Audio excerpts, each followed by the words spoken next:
예, 잘들 쉬었습니까? 임병구 총장님 강의 참 잘하시죠? 예.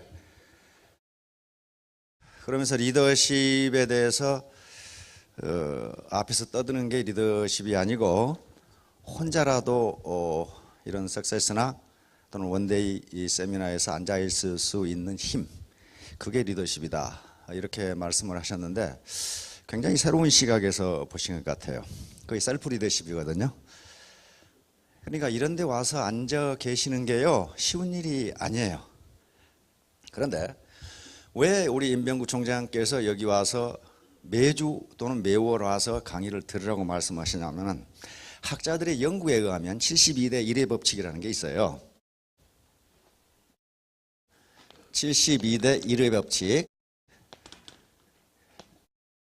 그 말은 무슨 말이냐면요, 작심삼일, 인간이 어떤 모티베이션을 받았을 때 그 모티베이션이 영향을 미치는 시간이 72시간을 못 넘어간다는 거예요. 그래서 우리 작심삼일이라는 말이 그렇게 아무렇게나 나온 말이 아니에요.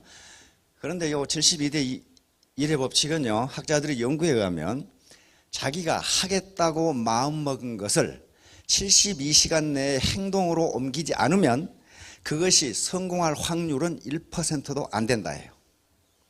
그러니까 지나치게 신중하면 오히려 신중하지 않은 것만 못한 경우가 있어요. 그걸 과유불급이라고 그럽니다. 지나친 것은 미치지 못한 것만 못하다.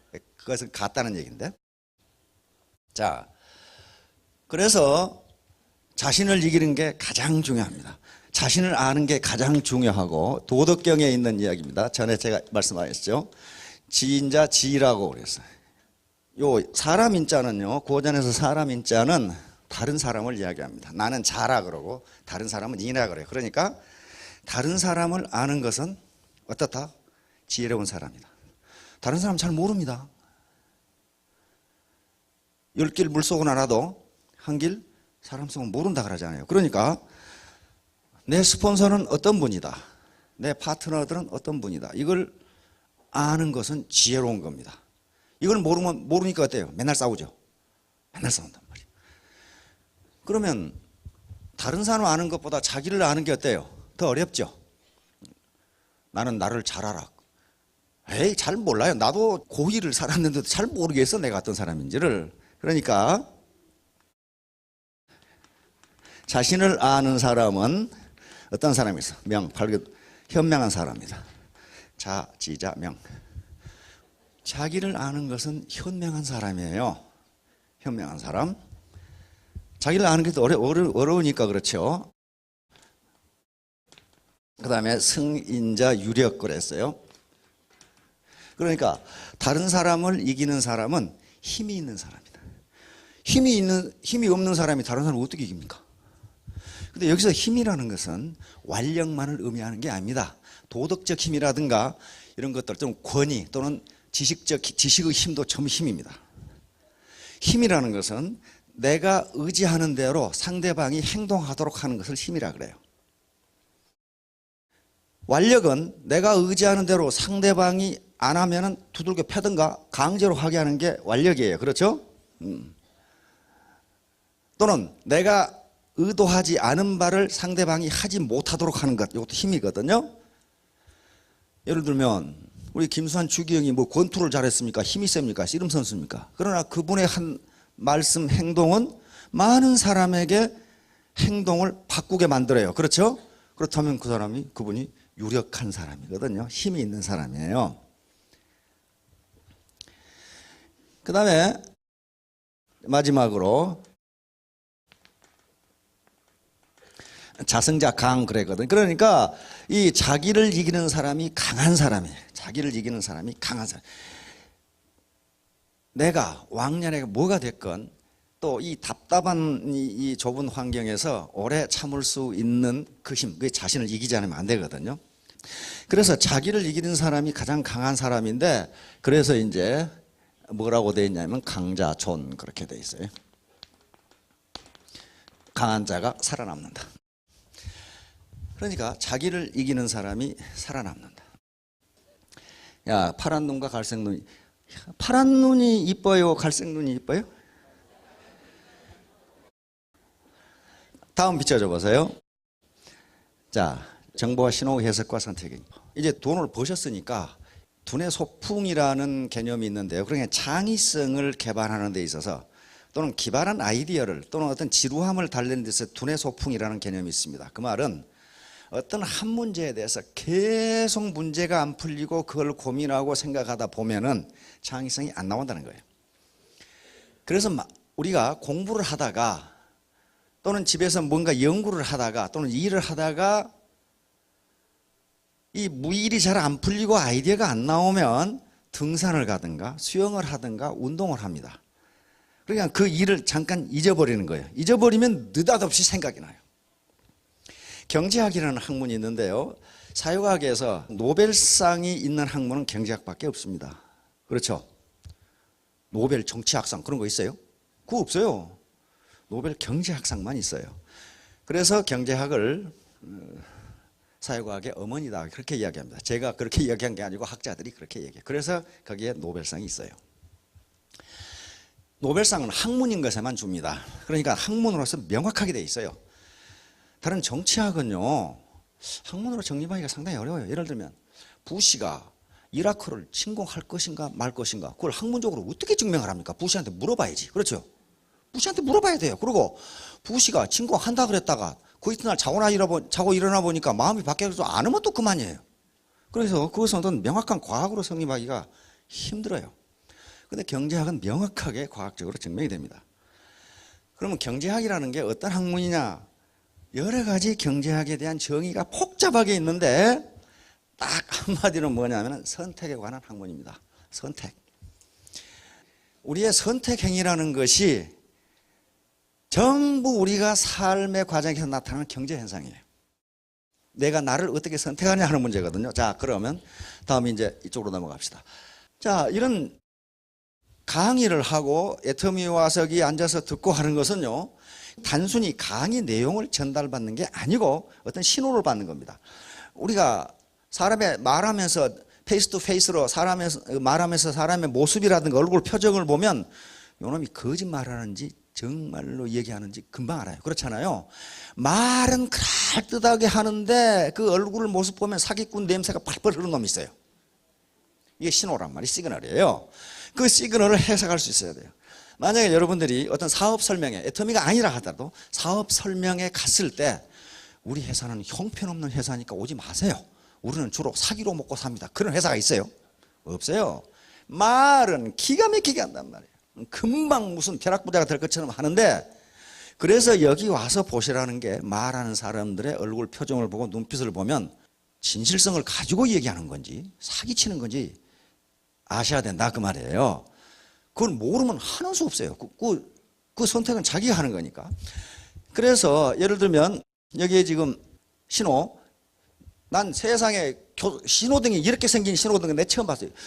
중국 충칭시에 이런 게 있다는데 요 밑에 외국인들이 가가지고 어떻게 중국인들은 저걸 구분하느냐 이게 지금 어디로 가라는지.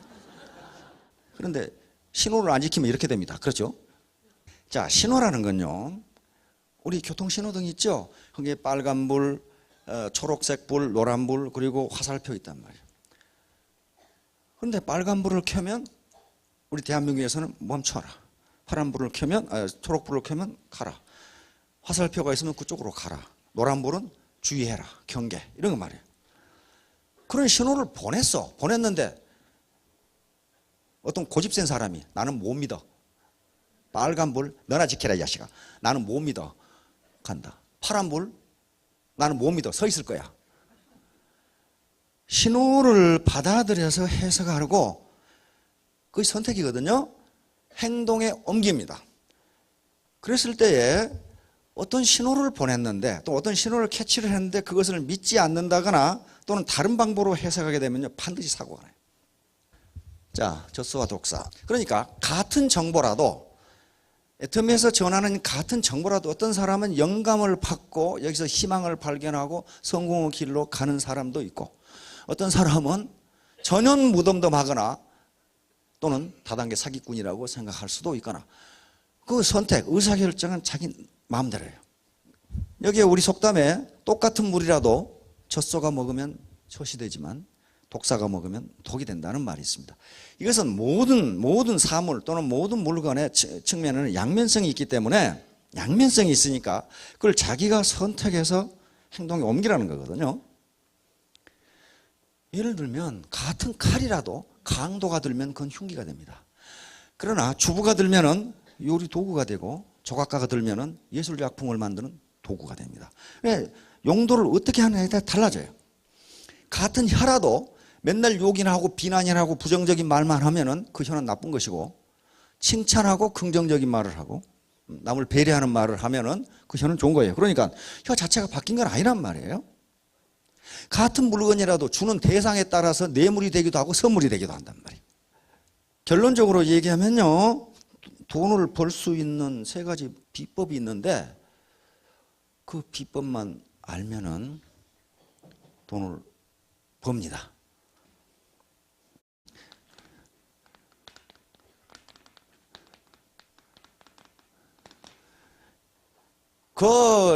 저쪽에 일본 분들처럼 돌다리를 깨버리지 말고 그냥 두드려 보고 이게 돌다리구나 라고 생각되면 바로 건너가라 그 말이에요. 바로. 군사전략에서, 군사적 의사결정에서 가장 중요한 것이 타이밍입니다. 타이밍. 아무리 우수한 결정이라도 타이밍을 놓치면 전장 주도권을 잃을 수가 있어요. 그러니까 적이 준비되지 않았을 때 바로 공격해야 비록 준비가 우리가 덜 됐더라도 승기 등 전장 주도권을 잡을 수가 있어요. 그러니까 애터미가 이걸 열심히 하면은 성공하겠구나라는 어떤 확신이 든다면은 즉시 시작하시기 바랍니다. 즉시. 아까 72대 2 법칙을 제가 말씀드렸죠. 학자들이 연구해 본 결과 결심한 것을 72시간 내에 행동으로 옮기지 않으면 그것이 성공할 확률은 1%도 안 된다. 그게 72대 1의 법칙이에요. 두 번째, 같이 한다. 이게 네트워크는 휴먼 네트워크, 이게 인간 그물망이니까 혼자서는 할 수 없어요. 같이 해야 됩니다. 스폰서, 파트너, 형제라인 다 같이. 그래서 다른 사람의 성공이 내 성공이 되고 다른 사람의 행복이 내 행복이 되는 게 이 애터미 사업의 특징이에요. 다른 사람의 비극은 내 행복이 아니라 내 비극이 됩니다. 같이 한다. 세 번째,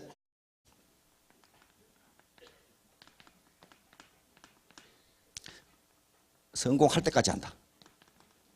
성공할 때까지 하세요. 아주 뿌리를 뽑아버려. 성공할 때까지 하려면요, 깡다구가 좀 있어야 돼요. 사람이 물러 터져가지고는 아무것도 못해요. 깡다구가 있어야 돼요. 끝까지 밀어붙여.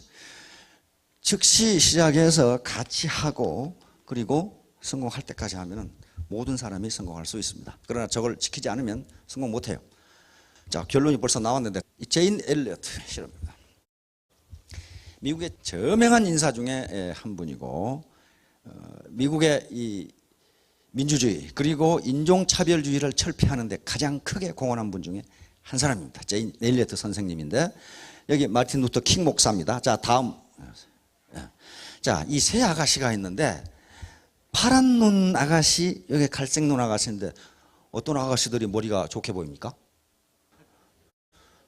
저쪽에서는 다 미련하게 보인다고 생각하실 거예요. 저 뒤에 분에서. 왜냐하면 미인이 지성을 겸비하기가 매우 어렵거든요. 마틴 루터 킹 목사가 1968년에 총알 죽습니다.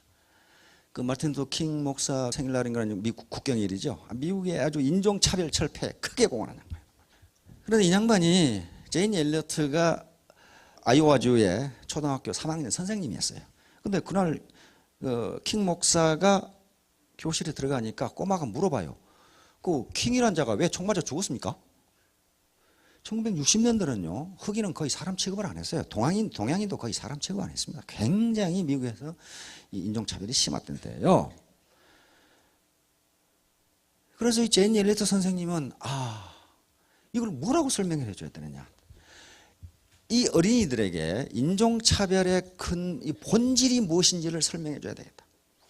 이렇게 해가지고 이 파란 눈, 갈색 눈 실험을 시작합니다. 학생들을 자기가 3학년 담임 선생이니까 파란 눈을 가진 학생하고 갈색 눈을 가진 학생 두 부분으로 나눴어요.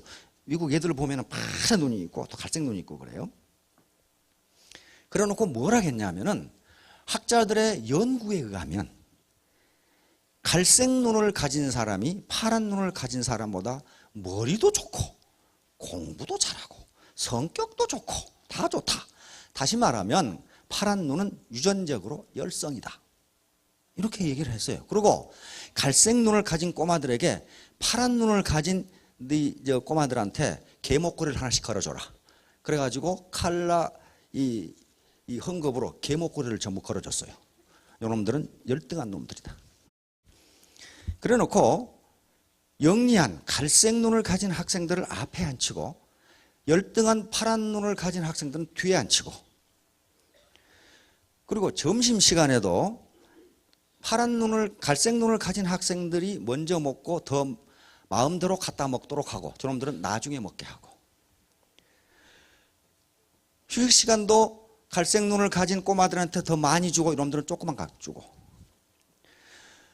밖에서 물을 먹는데 영리한 갈색 눈을 가진 꼬마들한테는 수도꼭지에 입을 대고 먹도록 하고, 파란 눈을 가진 학생들은 그렇게 하면 너희들은 병균을 가지고 있으니까 컵으로 반드시 먹으라고 얘기를 하고,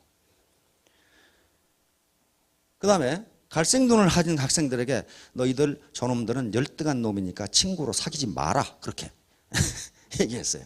그럼 어떻게 되겠어요?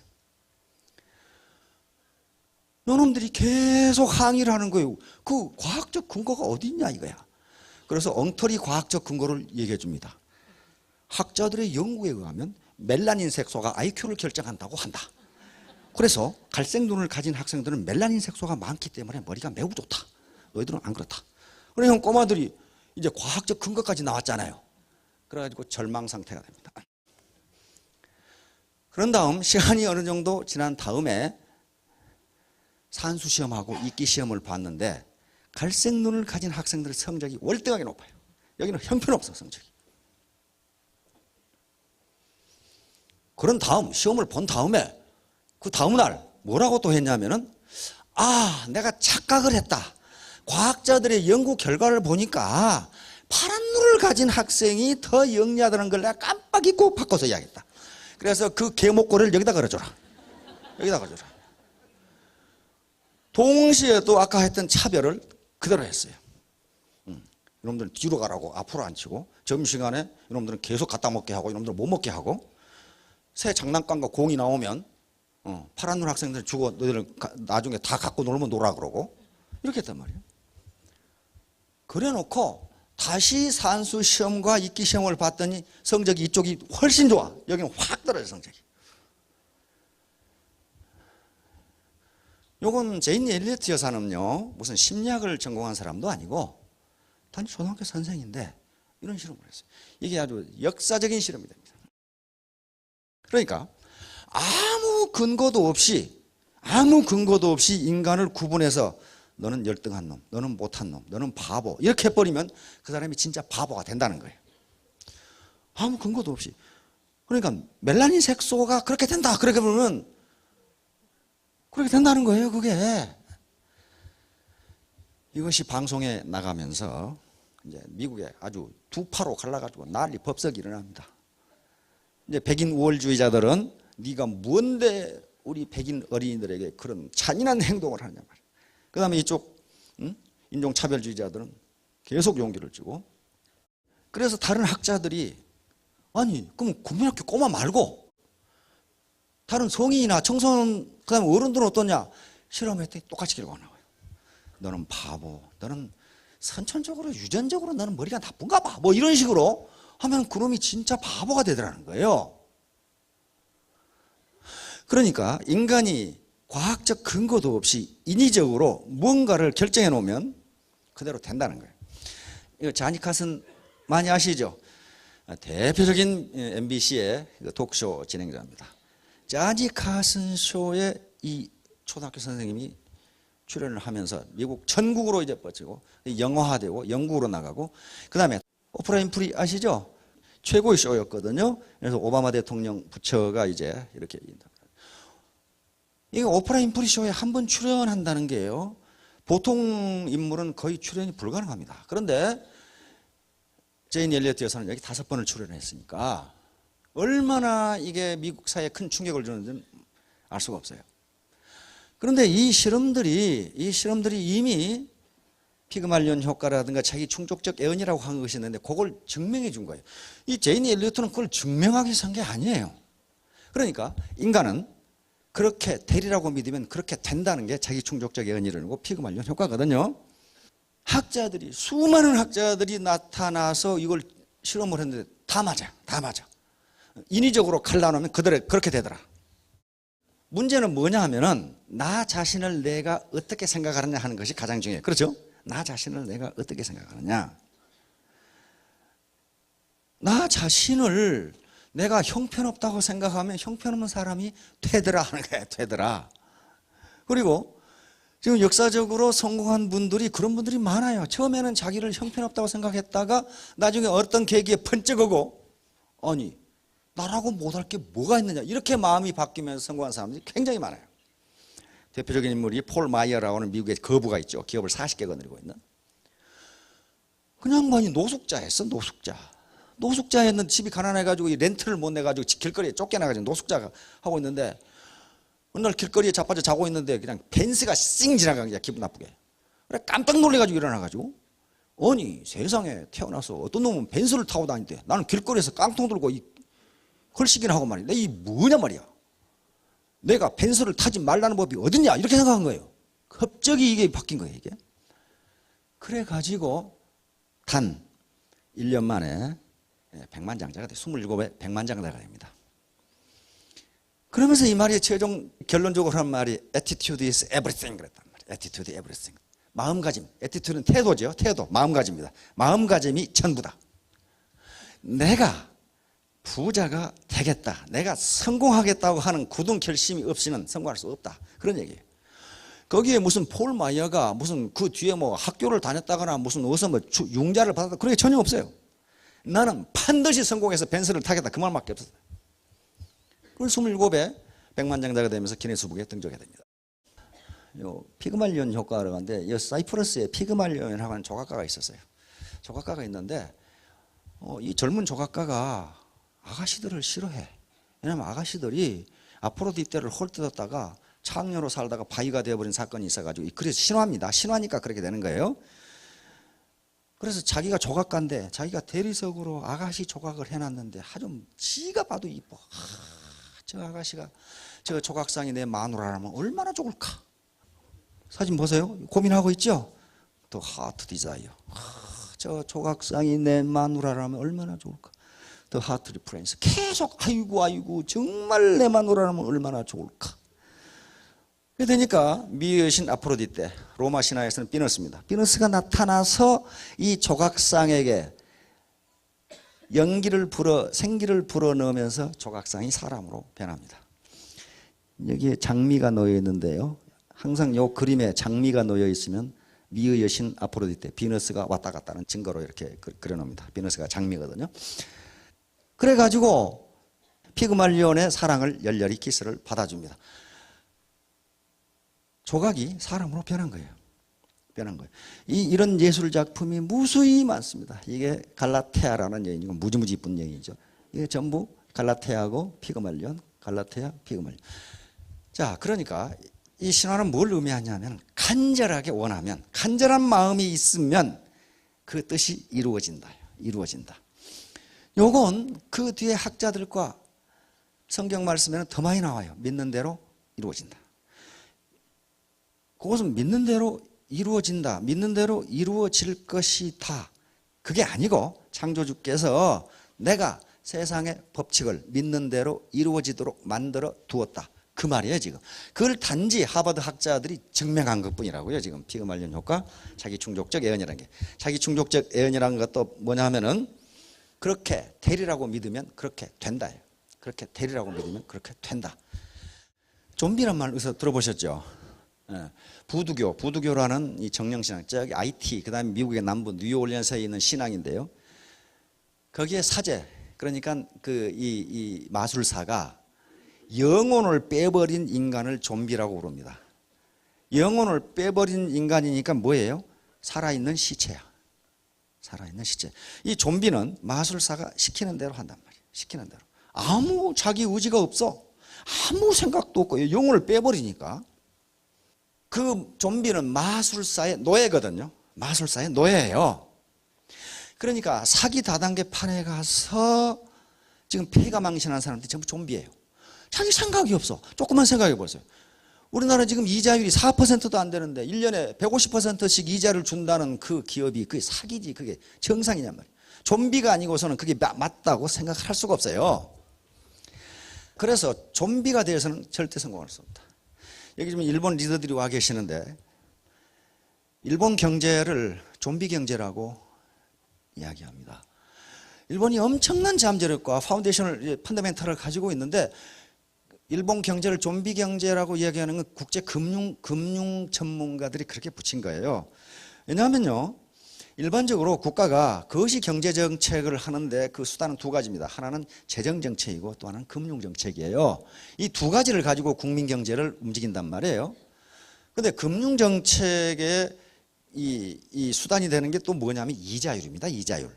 이자율을 오르고 내리고, 만약에 시중에 투자가 안 된다 그러면 이자율을 떨어뜨려야 되겠어요? 높여야 되겠어요?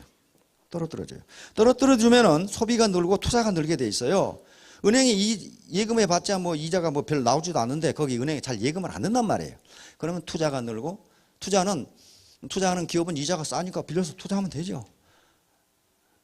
그리고 시중에 인플레가 된다든가 또는 경기가 과열되면 이자율을 높여서 저축을 끌어들이고 투자를 억제시킨단 말이에요. 그게 이제 금융정책이에요.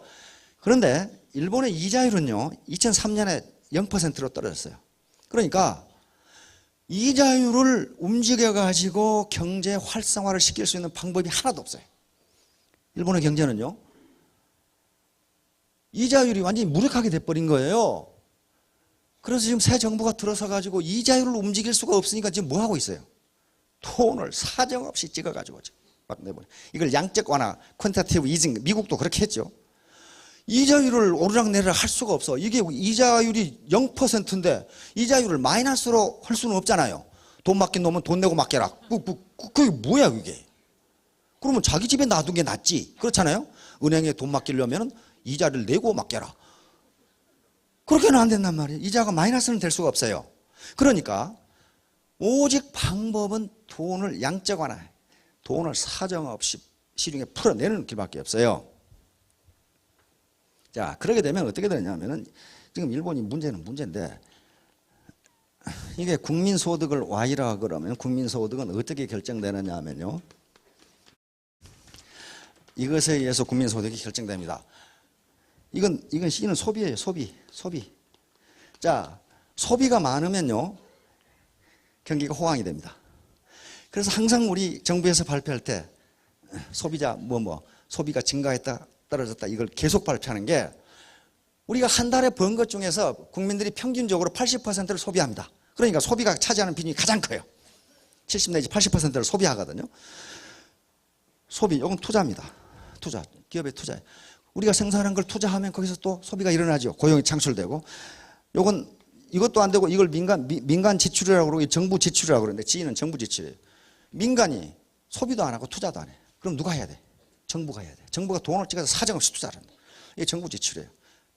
그 다음에 이거 X는 수출이고 이건 수입이에요. 수입. 그러니까 수출은 우리가 만든 물건을 해외 사람들이 써주는 겁니다. 수입은 해외에서 만든 걸 우리가 써주니까 돈은 해외로 나가요. 그렇죠?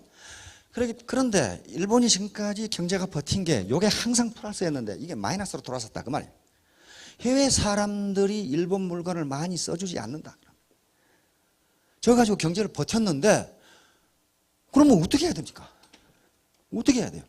소비를 늘려야 되고 투자를 늘려야 되는데 소비가 늘질 않아.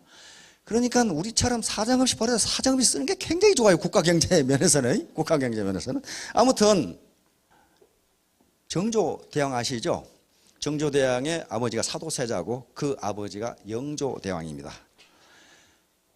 그런데 정조대왕이 세손 시절에 계속 자객들이 죽이려고 그러죠. 즉 사도세자를 모함해서 죽게 만들었던 그 당파, 이쪽에서 계속 정조를 세손 시절 자객을 보내서 죽이려고 한단 말이에요. 왜냐하면 이 손자가 왕이 됐다가는 자기 아버지를 모함해서 죽게 한 자기들이 다 쫓겨나게 생겼거든. 권력은 무서운 겁니다.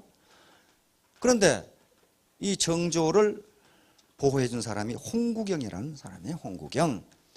그런데 어떻게 했습니까? 드디어 정조가 죽지 않고 임금이 됐단 말이에요. 그러면 홍구경은 어떻게 되겠습니까? 엄청난 세력을 갖게 돼요. 그런데 홍구경의 그 세력을 뒤엎고 권력을 등에 업고 묘직이라는 놈이, 통상 그 밑에 놈들이 행포를 부리죠. 묘직이라는 놈이 행포가 이리 헤아릴 수가 없어. 아녀자를 겁탈하든가 뭐 물건을 뺏거나. 고구려님이 저 자식을 패 죽이고 싶은데 저 자식이 죽도록 매를 쳤다고 하면 홍구경이 가만히 안 있겠거든. 가만히 안 있겠어요. 잘못한 자기 목이 달아나. 그래서 이 자식을 곤장을 한 대 쳐가지고 죽일 수 있는 방법이 없느냐 이거야. 한 대만, 곤장 한 대 치는 것은 그거 형법에 정해져 있으니까 쳐도 괜찮잖아요. 한 대 쳐서 죽어버리면, 아이 경국대전 법에 따라서 한 대 쳤는데 죽어버렸다고 하면 홍구경인들 뭐 어떡하겠어요. 그래서 고구려에 방을 붙였어요. 이 자식을 곤장 한 대로 죽일 수 있는 놈 나오라고 말이에요. 그런데 장사들이 가만히 생각해 보니까 엉덩이 한 대 쳐가지고 죽을 놈은 없거든, 세상에. 아무도 안 났어. 아무도 안 났어. 그런데 어느 날 키도 짝딱 닮아간 꼽추가 나서가지고 내가 한 대 쳐서 죽이겠다 이거야. 원님이 보기에 한심하기 짝이 없는 거야. 아니 장사도 못 죽인 걸 꼽추가 죽이겠다고 이 나선 거 말이야. 그러나 달리 나서는 놈이 없으니 그럼 네가 해봐라 그랬단 말이야. 그래서 이제 형틀에다가 이렇게 메고 엉덩이를 까고 꼽추는 곤장을 들고 사또께서 저놈을 매우 쳐라 그러면 포졸들이 뭐라고 합니까? 매우 칠합시다 그러잖아요. 그때 이 꼽추는 이걸 매우 칠합시다 때 딱 치려다가 그만두는 거예요. 그걸 하루 종일 하는 거야. 매우 칠합시다 하면 딱 치려다가 그만두고 딱 치려다가 그만두고. 그러니까 이 거꾸로 매달았는 이놈은 지금 어떻겠어요 지금. 매는 지금 안 친 거예요 지금. 이놈은 지금 초죽음이 되는 거예요. 계속 칠합시다 그러면 딱 치려다가 그만두고. 우리는 중학교 때 체육선생한테 맞아보기 시작해서 계속 맞았는데, 근데 거기 힘을 줘야 됩니다. 그렇죠? 힘을 주면 딱 이게 탄력이 있어가지고 좀 덜 아프잖아요. 근데 이놈도 어떻게 하겠어요? 매우 칠합시다 그러면 엉덩이 힘을 줬겠죠. 하루 종일 그러고 있으니까 이놈 힘을 주겠어요? 그러다가 정신을 빼고 있을 때 느닷없이 쳐버리니까 죽어버렸어. 그게 뭐예요? 내가 생각하기에 쇼크사야. 그렇죠? 마음은 딱 풀어져 있는데 느닷없이 쳐버리니까 밤에 저녁에 죽어버렸어요. 그러니까 우리 사장님들 정신 빼고 있으면 누가 느닷없이 쳐버리면 죽어버리는 수가 있어요. 지금 좀비가 되면 안 된단 말이에요. 자기 생각을 가지고 좀비가 되면 안 돼요. 아덴만의 여명작전 소말리아, 이것도 그런 방법이었어요. 여기 보세요. 여기서부터 작전을 시작했어요. 그러니까 우리 해군 청해부대가 해적선이 앞에 가니까 쫓아가서 공격하는 척해. 그러니까 해적들이 어떻습니까? 기관총을 들고 이제 경계를 해. 그러다가 또 뒤로 물러가. 계속 그래서 쫓아가서 공격하는 척하다가 뒤로 물러가고. 그러니까 이놈들이 나중에 그 엉덩이 맞은 그 곤장 맞은 놈처럼 새끼들이 맨날 왔다 갔다 하면서 공격하고 가서 기관총 들고 있으면 또 저질 가고 그렇단 말이에요. 나중에는 완전히 정신이 해이해져 가지고 새끼들 맨날 저러고 있구만. 그러고 있을 때 정광석 확찬 쳐버린 거예요. 정신이 해이해져 있을 때. 그래서 우리 선은 전원 구출했죠. 그 선장만 총탄을 맞았고 결국 다 치료해서 퇴원을 했죠. 그러니까 좀비처럼 아무 생각이 없으면 누군가가 정광석화처럼 1년에 이자 150% 준단다? 그러면 그리고 그쪽으로 간단 말이에요. 그러다 나중에 폐가 망신한다. 자, 이제 이 세 가지 공부인데요. 이 중에 가장 중요한 것이 마음 공부입니다. 몸 공부, 머리 공부가 중요하지 않다는 게 아니고 마음 공부가 제대로 돼 있지 않으면 두 개가 다 되지를 않아요. 자, 마지막으로 결론을 보겠습니다. 자, 1만 시간의 법칙이라는 게 있는데요. 여러분 추사 김정희 선생 아시죠? 김정희 선생의 글씨를 보고 있으면 어떤 힘이 느껴지는 것 같은 그런 느낌. 그러면 김정희 선생이, 추사 김정희 선생이 처음부터 글씨를 그렇게 잘 썼을까? 추사 선생이 써놓은 글에 보면 나는 벼루 10개에 구멍을 냈고, 여러분 돌로 생긴 벼루 10개가 구멍이 나도록 먹을 갈아서 글씨를 썼다는 게 그냥 쓴 게 아니라는 말이에요. 그리고 부천자루를 몽당 붓을 만들었다고 돼 있어요. 그렇게 연습을 해야 추사체가 나온다는 거예요. 그러니까 어떤 분야에서 크게 성공하려면 적어도 1만 시간 이상 투자하지 않고는 안 된다는 거예요. 1만 시간이면 하루에 3시간 투입하면 10년이 걸립니다. 통상 의사나 판사 다 10년 걸려요. 그렇죠? 교수 되는데 10년 이상 걸립니다. 맨날 자빠져 놀면서 성공한다? 그건 창조법칙에 어긋나요. 그렇게 되지 않습니다. 절대로 안 돼요. 자, 결론을 이야기하겠습니다. 결론. 자, 일체유심제어는 세상만사 마음먹기에 달려있다. 이게 마음공부입니다. 세상만사 마음먹기에 달려있다. 이게 마음공부인데 이게 되지 않으면 머리공부와 몸공부도 제대로 되지 않는다. 마음에 굳은 결의가 없고 목표가 없고 비전이 없는데 어떻게 열심히 뛰겠어요? 어떻게 열심히 머리공부를 하겠어요? 자, 자신감입니다. 자신감. 이 자신감은 자기를 믿는 마음입니다. 그런데 명심보감에 이런 말이 있어요. 자신자 인역선지. 내가 나를 믿으면 남도 나를 믿어준다. 그런 말이에요. 지금. 고전에 이런 말이 있어요. 자신자 인역선지. 내가 나를 믿으면 다른 사람도 역시 나를 믿어준다. 자기가 자기를 못 믿는데 누가 나를 믿어주겠어요? 나는 성공할 수 있다. 나는 반드시 성공한다. 나는 3년 내에 뭐뭐가 되겠다. 이렇게 하면은 다른 사람을 또 그렇게 되도록 지원을 해주더라고요. 그 다음에 간절함. 난 반드시 여기서 성공하겠다. 이 간절함이 있어야 되고 정직성과 공정성이 있어야 됩니다. 정직하지 않고 공정하지 않은 비즈니스는 그것은 비즈니스가 아니라 도둑질입니다. 도둑질이에요. 그러니까 불법 다단계라든가 또는 공정하지 못한 가격으로 하는 것은 그건 비즈니스가 아닙니다. 도둑질이고 사기입니다. 일체유심조, 세상만사 마음먹기 달려있다. 자신감, 그리고 간절함, 반드시 성공하겠다. 그리고 정직성과 공정성, 정직하게 하라. 속이면 절대로 안 된다. 나는 잘 맞고 잘 살지 모르지만 내 아들과 내 손자는 반드시 패가 망신할 것이다. 자, 여러분들 모두 크게 성공하시기 바랍니다. 감사합니다.